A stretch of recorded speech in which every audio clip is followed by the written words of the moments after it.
On rappelle ce qui a été dit sur l'espérance d'une variable continue, soit y une telle variable de densité f, c'est-à-dire que l'intégrale de f sur l'intervalle AB vaut 1, et on a défini l'espérance de y de cette façon. Voilà, en donnant une analogie avec les variables discrètes, en voici une, et son espérance est donnée par ça, sachant que la somme de ces probabilités vaut 1.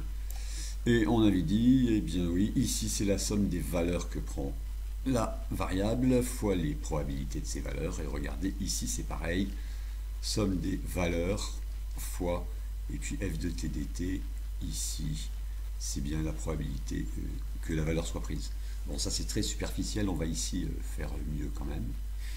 C'est-à-dire on va partir d'une variable grand Y continue, et on va trouver une variable qu'on appellera xn ou x, qui sera assez proche, aussi proche qu'on veut, de y, et pour laquelle on aura vraiment une proximité ici de ces deux expressions.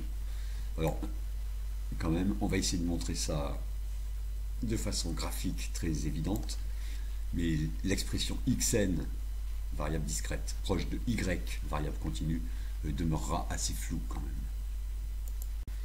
Alors on considère donc ici une variable continue de densité petit f représentée ici sur l'intervalle AB, et on va dans un premier temps chercher une variable discrète, voilà, prenant n plus une valeur. Alors ici on a fixé n égale 9, et d'abord il faut fixer ces valeurs. Alors l'idée c'est juste de couper l'intervalle AB en petit n parties, et ici chaque xk c'est a plus k fois b moins a sur n. Voilà, si on fait varier k ici, pour k égale 0, voilà, x0 c'est petit a, et xn c'est petit b. Pour définir notre variable aléatoire xn qu'on appellera x, il faut bien sûr définir ces nombres, probabilité de x égale xk, en tenant compte bien sûr de cette identité. Alors, pour que la variable discrète ressemble entre guillemets à la variable continue, l'idée la plus naturelle, c'est sûrement de trouver une constante telle que chacun des pk soit égal à f de xk, xk c'est la graduation qu'on a ici, fois cette constante.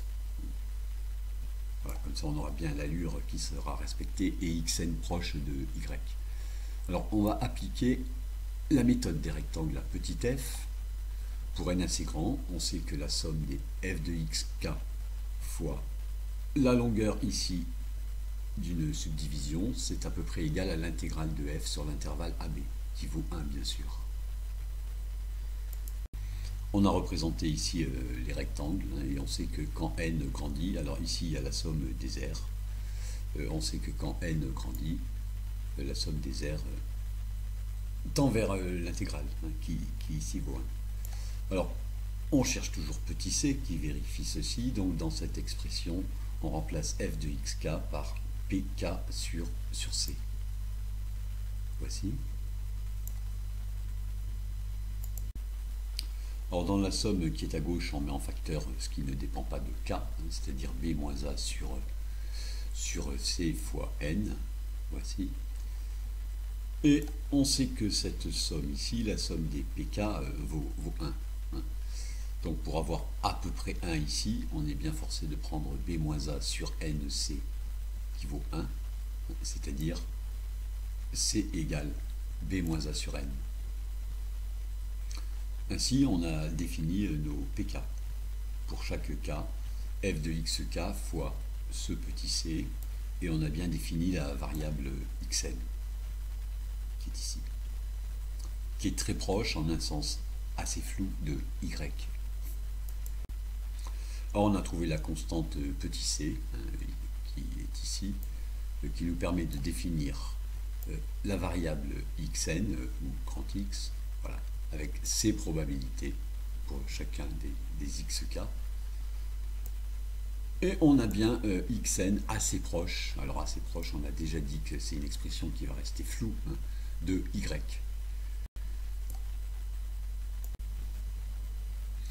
Notre objectif est de montrer que l'espérance de x ou de xn est très très proche de cette expression, afin de bien montrer l'analogie. Alors on réécrit l'espérance de grand X. La somme des xk p de grand X égale xk, mais grand X, p de grand X égale xk, on l'a ici. Donc ça fait f de xk fois petit c, c'est-à-dire f de xk fois b moins a sur n. Et à ce moment-là, on va poser g de t égale t fois f de t. Voilà, donc on obtient à ce moment-là e de grand X, c'est la somme des g de xk fois b moins a sur n.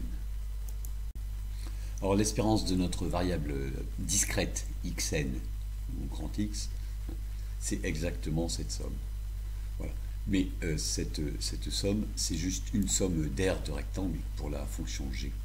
Et on sait que si n est assez grand, cette somme, c'est à peu près l'intégrale de g sur l'intervalle AB. Même on a démontré que quand n tend vers l'infini, cette somme tend vers l'intégrale. Et l'intégrale de g de t dt, quand on regarde l'expression de g, c'est bien l'espérance de grand Y. Dernier point intéressant, pour approximer notre variable à densité y par une variable discrète x, on a fini par poser pk égale f de xk fois b moins a sur n. Alors on regarde ici un xk. F de xk, c'est cette hauteur, et b moins a sur n, c'est cette largeur. Donc, l'aire de ce petit rectangle ici, c'est pk. Ça veut dire que si on décale tout d'une demi-subdivision vers la gauche, on va obtenir juste la représentation graphique de la variable grand X qu'on avait vue à la vidéo 4. Voilà. On le décale ici, et on a centré, si on peut dire, les rectangles sur les valeurs.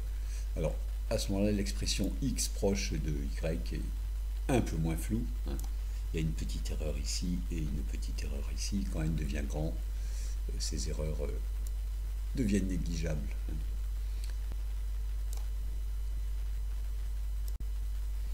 Alors, on considère maintenant deux nombres c et d entre a et b. Et on affiche en rouge l'intégrale de petit f sur l'intervalle CD, c'est-à-dire exactement la probabilité de y entre c et d. Et pour avoir la probabilité de grand X entre c et d, on regarde tous les xk qui sont entre c et d et on ajoute les aires des rectangles qui correspondent. Bon, on voit que dès que n est un peu grand, les probabilités sont très proches. Et on a encore un petit peu arrangé cette phrase